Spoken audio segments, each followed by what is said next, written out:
அஸ்ஸலாமு அலைக்கும் ஃப்ரெண்ட்ஸ். இன்றைக்கி நம்ம சேனலில் சூப்பரான சுவையான வெந்தயானம் எப்படி காய்ச்சுறது சிம்பிளாக குயிக்காக. அதுக்கு தேவையான நான் காய்கறி கட் பண்ணி வச்சுருக்கேன் ஃப்ரெண்ட்ஸ். கத்திரிக்காய், வெண்டைக்காய், மாங்காய், அவ்வளோதான். முருங்காய் இருந்தால் நீங்கள் சேர்த்துக்கோங்க. இப்போ புளி கரைச்சி எடுத்து வச்சுருக்கேன், ஒரு எலுமிச்சைப்பழம் அளவுக்கு. அந்த புளி தண்ணியில் தேவையான அளவு உப்பு சேர்த்துக்கலாம். இப்போ நான் 1/2 டீஸ்பூன் அளவுக்கு மஞ்சள் தூள், 1/2 டீஸ்பூன் அளவுக்கு ஜீரகத்தூள், 1/4 டீஸ்பூன் அளவுக்கு மிளகுத்தூள், 2 டேபிள் ஸ்பூன் அளவுக்கு மல்லித்தூள் போட்டிருக்கேன். இவ்வளோ தான் இதுக்கு தேவையான மசாலா. இப்போ இது கூட நம்ம அரைச்சி வச்ச தேங்காய் பாலை சேர்த்துக்கலாம். மேலாக ஊற்றிக்கோங்க. சேர்த்து நல்லா குழம்ப கரைச்சி எடுத்துக்கோங்க தனியாக. அவ்வளோதான், இது தனியாக எடுத்து வச்சிடலாம். இப்போ தாளிப்புக்கு தேவையானதை பார்த்துடலாம் ஃப்ரெண்ட்ஸ். கடுகு, வெந்தயம், காஞ்ச மிளகாய். வெந்தயானத்துக்கு வெந்தயம் ரொம்ப முக்கியம். இப்போ வாங்க, ஒரு சட்டி அடுப்பில் வச்சு எண்ணெய் சூடானதும் முதல்ல வெந்தயத்தை போட்டு நல்லா படப்படன்னு பொரிஞ்சதுக்கப்புறம் தீயறதுக்குள்ளே நம்ம கடுகையும் போட்டு பொரிய விட்டுக்கலாம். கடுகு நல்லா படப்படன்னு பொரியணும், அப்போ தான் ஆன வாசமானமாக இருக்கும் ஃப்ரெண்ட்ஸ்.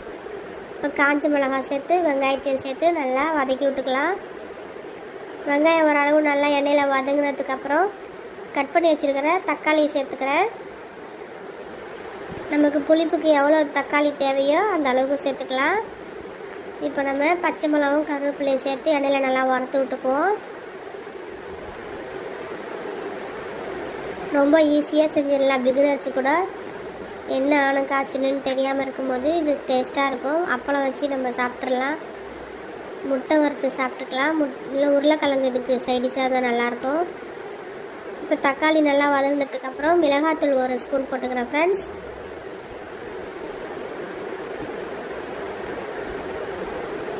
கட் பண்ணி வச்சுருக்கிற வெண்டைக்காயும் கத்திரிக்காயும் எண்ணெயிலே போட்டு நல்லா வதக்கிட்டு கரைச்சி வச்ச குழம்ப ஊற்றி